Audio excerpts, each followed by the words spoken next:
Hi everyone, I'm Ryan. Welcome back to my garage.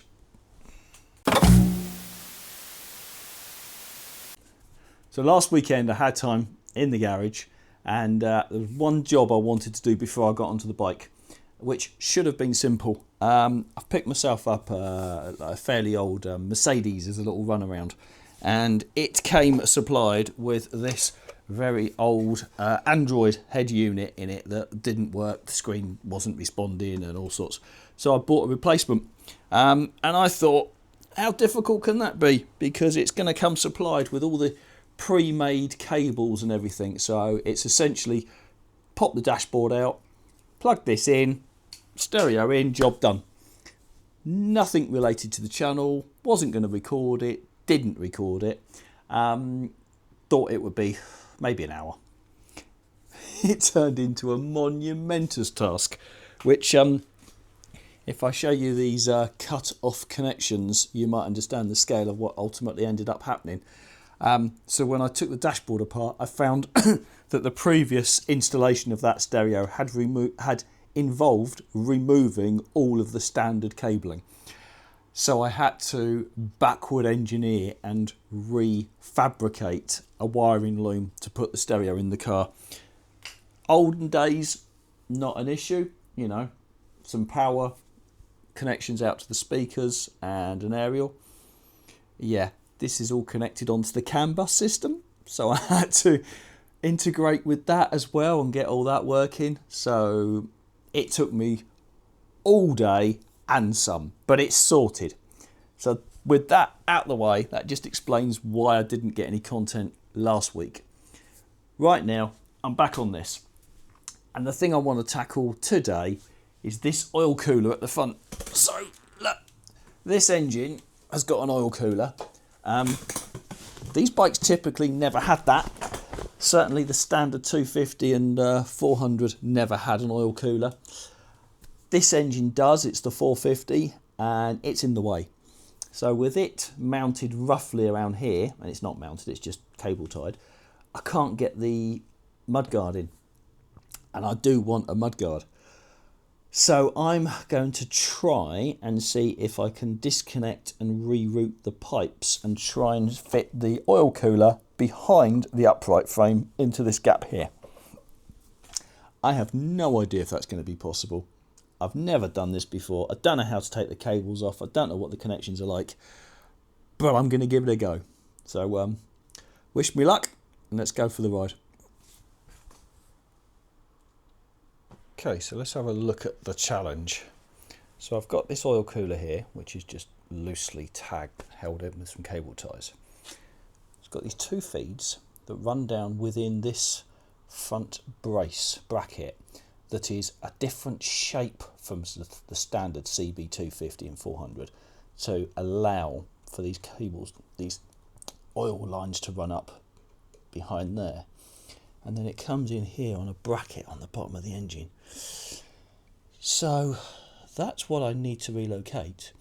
And in looking carefully at the engine, I've also noticed back in here, look, there's an oil feed line running from the top of the cam down back into the engine case. So that must be another oil feed up to the top, which again is not the standard that you get on the CB engine. So interesting little variations on this, which I understand is designed to make it more robust because it was designed for hotter climates. So first things first, I think I'm going to try unbolting this from the feeds, and then maybe it's as simple as unbolting it, running the cables behind here and rebolting it back on again. I don't know. Let's have a little play. Let's see what I'm looking at. Right, so that does appear to just unbolt from there and there. So in theory, if I unbolt that, that should just lift off easily. But look, also this outer case is a separate item that's not really secured onto this.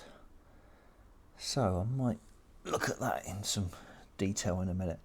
But let's see if these are going to be cooperative and undo. Probably not. but I'll give it a go. Well, that external cover came off easily.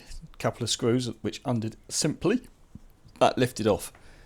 Hasn't really helped me a great deal, but it's made it clearer to see. So yeah, in theory, I should be able to just wind these out, that one and that one. But they, I don't think they've been done in many, many years. I'm hesitant to put heat on them because there could still be oil. Is that going to cause me a problem? I don't know. I'm just giving that more thought. Maybe I will just put some heat on it and just give it a go.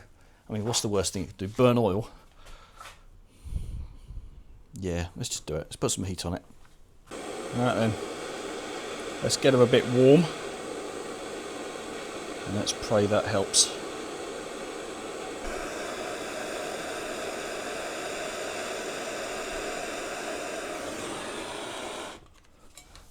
Right, come on, baby.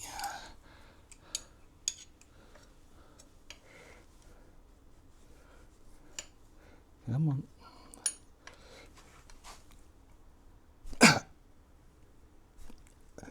Yep. There's some movement. Ah, there's a little movement.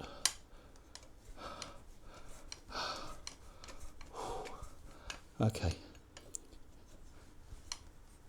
Right, now let's try getting some penetrating fluid in there and work that slowly.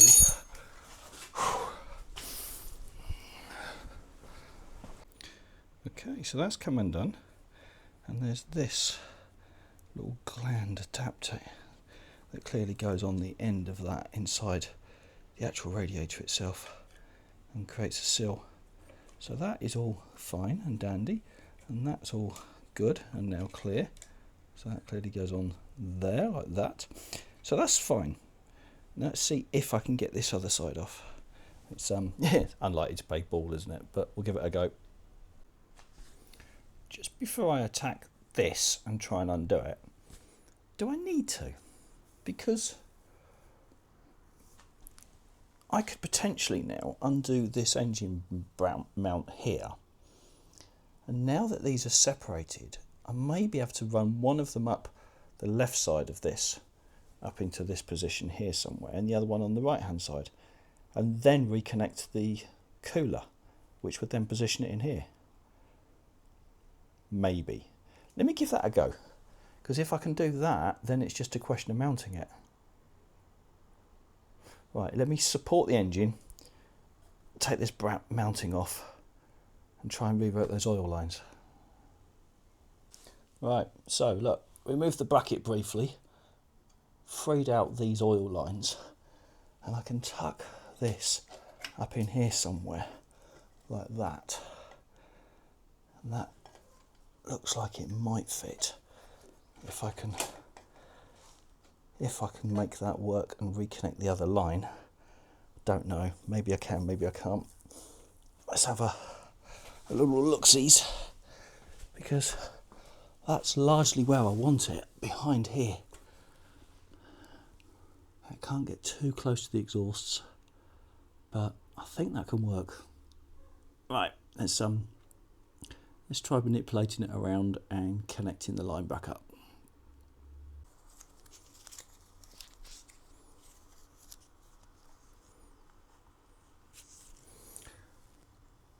Okay, I think this might be possible, but look, I'm having to turn the pipe.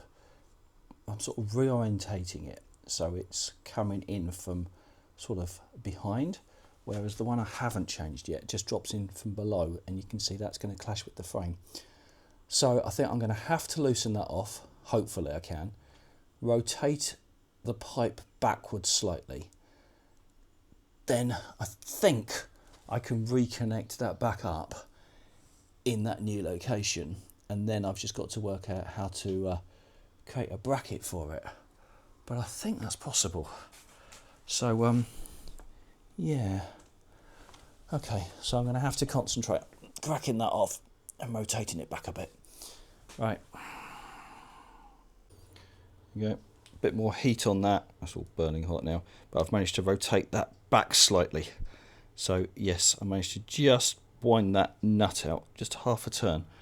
And hopefully in a minute, once that's cooled down and I can touch it, I can try positioning that again behind that uplight. Okay, I think that might do it. Let's give it 10 minutes to cool down before I touch it. Well, that was rather fiddly, but it's all back on. Look, so pipes are rerouted on a different orientation. The oil cooler can sit here. I mean, it's relatively close to the top there, but it's nowhere near the fins on the side, so it's not blocking anything from a particular cooling perspective. I'm going to need to create a bracket that is going to be up in here, hanging off the underside of the frame, and just secure onto this, just to hold it in place and stop it moving around. But that looks like that's going to work for me. And that is another problem that I knew I had to overcome, and I didn't know how I was going to do it. So let me try offering up the mudguard again and see if it all fits. And if it does, that might be the last bodywork challenge I've got, other than a registration plate. But right, let's try the mudguard again. It's on. Mudguard is on, and look, we've got clearance. So hold on, try and hold the bike. So there we go. Full lock. Nothing interferes at the back, and that mudguard will nicely protect that oil cooler as well from flying stones. So I'm confident that's going to work for me. Just got to create that bracket to secure it up. So, hey, she's looking a bit mean now. Right, so let's get some cardboard or something, and I'll template up the bracket I need, because that's going to be a bit fiddly. And I don't think I'm going to have time today. It's already late. Let's put her back together and have a look at her. Right, everyone, that is everything I've got time for this weekend. So it's only a short amount of work done, but it still took a few hours to achieve it. So I'm really happy with that. That just allows me to run the original mudguard that I always wanted, but felt was going to be impossible because of the oil cooler. So yeah, to overcome that, chuffed. And I am personally loving the way this bike is looking at now. So next challenge, something else I've never done before. Exhausts. It's going to have some exhaust on it somehow. I've got some stuff. I've got some bits to play with. Let's see what we can get done next time. Right, until then, everyone, stay safe. See you soon.